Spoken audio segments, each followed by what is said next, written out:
घटनाओं में ईशान शामिल नहीं त्यागी, होते, क्या उनको शामिल कर लिया जाए? ईशान क्या उनको त्यागी, आतंकवादी बोल दिया जाए? ईशान मुझे त्यागी, लगता है कि सरकार को ईमानदारी से अपनी कार्रवाई ईशान त्यागी, करने क्या दीजिए, हो रहा है देश ना में? करे तो ईशान सवाल त्यागी, उठाइए। मकसूद भाई, सबसे पहले तो सभी पैनलिस्ट को और आपके नमस्कार। मकसूद भाई, है क्या सारी बात, मैं आपको बताता हूँ। भारतीय जनता पार्टी ने और आरएसएस ने सत्ता में काबिज होने के लिए एक चिराग को रगड़ना शुरू किया।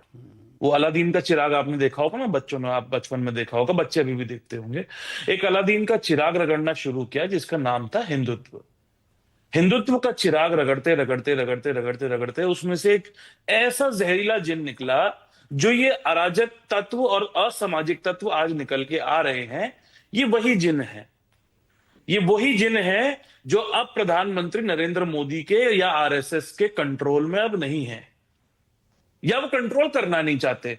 और मैं क्यों बोल रहा हूं कि ये जो इनके पूर्वज हैं, बड़े दुर्भाग्य की बात है, मेरे को बड़ी शर्म आती है कि मेरे को ये किताब अपने घर में रखनी पड़ती है, लेकिन यही इनका एक आईना है।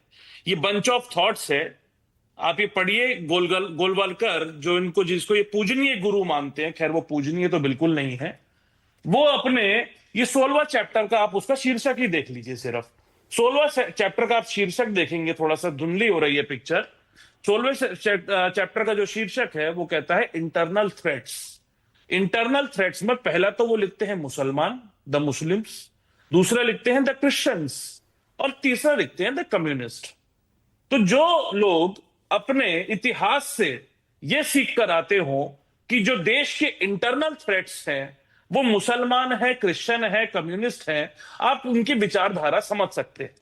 अब प्रधानमंत्री नरेंद्र मोदी भी जरूर उनको पूजनीय मानते होंगे, इस व्यक्ति को, और इसी की किताब पढ़ के सत्ता में काबिज हुए थे।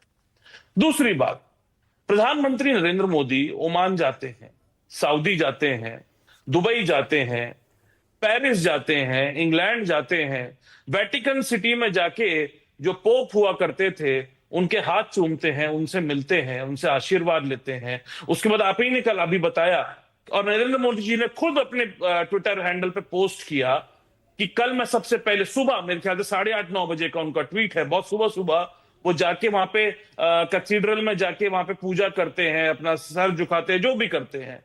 क्या ये सब चुनाव के लिए कर रहे हैं कि केरल में चुनाव आ रहा है इसलिए कर रहे हैं?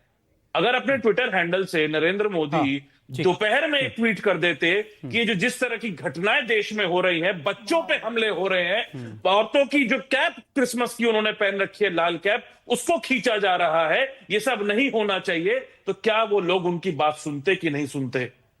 कम से कम वो, उनकी नैतिक जिम्मेदारी बनती है कि जब वो खुद धार्मिक सहिष्णुता का पाठ पढ़ाते हैं, तो इन अराजक तत्वों को रोकने की भी जो उनकी जो जिन है, जिस चिराग को रगड़ के वो जिन निकले हैं, उनको रोकने का काम क्या नरेंद्र मोदी नामक अलादीन कर सकता है कि नहीं कर सकता है?